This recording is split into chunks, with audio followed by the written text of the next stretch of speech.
I wish you all a very happy Teachers' Day in advance. Today, as a teacher, I am going to deal with the topic what is inside the atom from 9th class Physical Science textbook. Okay, let me come into the topic. So, what is inside the atom?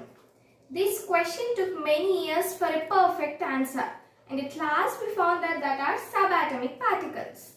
So, what are these subatomic particles? From the name itself, we are getting to know that the atomic particles present inside is called as the subatomic particles. And there are three types of subatomic particles, that are protons, electrons and neutrons. The electrons are with negative charge, protons are with positive charge, while the neutrons are with neutral charge. With these three types of subatomic particles and with three different charges, the atom is balancing as a neutral one. Okay, these particles are present inside the atom. Then what is the order? Now, students are sitting in the classroom in an order just like rows and columns. For everything inside we have an order. Then what is the order for the subatomic particles? For this question, many scientists gave solution in the way of many atomic models. Now, in this video, we are going to learn about three different atomic models that are by J.J. Thomson, Rutherford and Niels Bohr, and a final solution from two scientists, Bohr and Bury.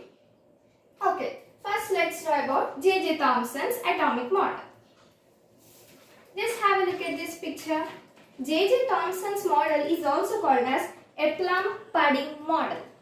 He considered the atom as a sphere, and he said that the atom is totally filled with the positive charge, that is protons, and it is embedded by the negative charged one, electrons.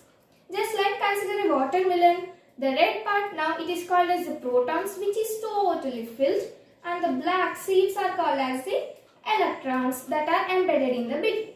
Okay, perfect. Then what? Is this model correct? No, it has a small limitation. When the protons and the electrons are in contact, the atom is going to blast. When the atom is going to blast, the matter does not exist. No, but the matter is existing now. That means this atomic model is not correct. Then next, we are going to read about the Rutherford's model. Rutherford is the disciple of J.J. Thomson. So, for explaining his nuclear model, he did a very famous experiment called as alpha particles experiment. Just consider this is an alpha, a gold foil and a detector. He passed the alpha rays into the gold foil. When the rays are going into that, it definitely reflects back if there is some weight in it. But he saw that only two rays, just have a look here, only two rays are reflecting back. Remaining all the rays pass through it. That means there is much space inside the atom. He gave this conclusion from his alpha particles experiment. And at last, he said about his nuclear model in the following way. He said that the protons are present at the middle of the atom as nucleus, and the electrons are revolving around this atom. Okay, just like our planets revolving in the solar system. Okay, then here is also there is a small limitation, that is when the electrons are revolving, then it is going to radiate the energy. That means it is going to lose its energy, and finally it is coming close to the proton and it is going to collide the nucleus. Then again the atom is going to blast and the matter doesn't exist. So this atomic model was also proven wrong. And now we are going to know about the Niels Bohr's atomic model. For his model, he introduced a new topic known as the shells. So, he said that just like the orbits of our planets, he introduced a new concept like these shells. And these shells consist of energy. When energy is present, the electrons electrons which are revolving around these shells, they are not going to lose their energy and the atom is going to be very safe and it is not going to blast. So, but here is also there is a small limitation. We know the elements, hydrogen, helium, etc. But for this model, he explained only about the hydrogen that consists 1 electron. Then what about 2, 3, 5, 10 electrons? So again with this small limitation, the atomic model is not proven correct. So not only these 3 models, many atomic models came. And at last we are with the final solution from Bohr and Bury. These Bohr and Bury, 2 scientists gave 3 rules according to this atomic model, and now we are having a perfect atomic structure.